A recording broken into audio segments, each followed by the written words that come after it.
A couple of the thoughts that Dana and I have continually say, when we were around him, we always left feeling great about it. He was a real loyal supporter, and like I said, getting his folks to buy front row seats and then making them come to the game was the start of something special.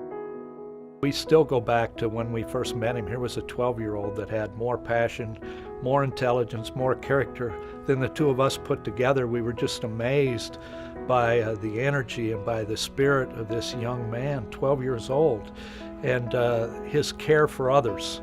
Had great insight to our team. He recognized the talent of Rodney Buford right away, and saw the toughness of Sears and Walker when they came in. He was going to be my film guy.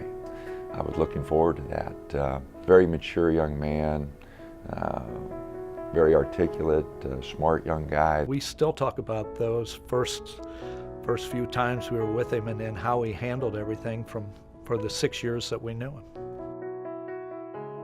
The illness, that was tough, watching him go through that. I was shook up.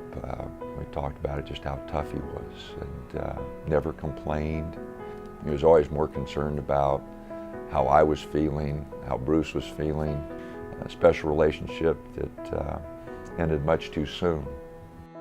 20 years later, I'm sure he would have spent 4 good years at Creighton, and I'm sure he would have got into some professional school.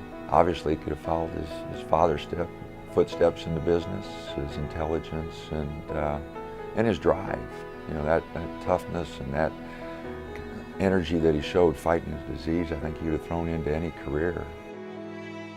He continues to really have an influence on me, and it's because of the character that he demonstrated, talent, passion, intelligence, that he demonstrated really while he was here. A number of times where our teams have faced adversity. We haven't been playing well. We've lost a number of games.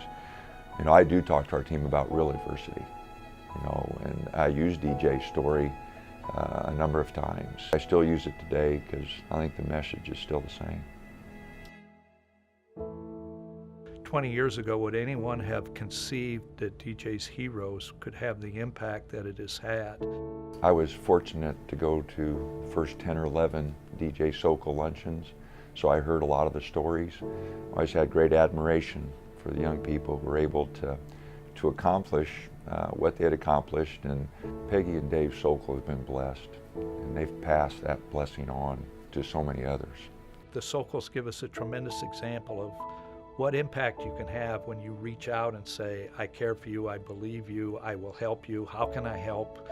And I think it's a tremendous message for all of us. And I always leave that luncheon thinking that there are no barriers if love is strong enough, if we care enough, if we're willing to reach out and say, I believe in you, I care about you, I love you, how can I help? I think there's a unity when people leave, and I also think the same feeling that Dana and I always got when we were with DJ. I always leave those luncheons thinking, I can do more, I can be more. That's one of the amazing draws and one of the amazing strengths of the DJ's Heroes Luncheon.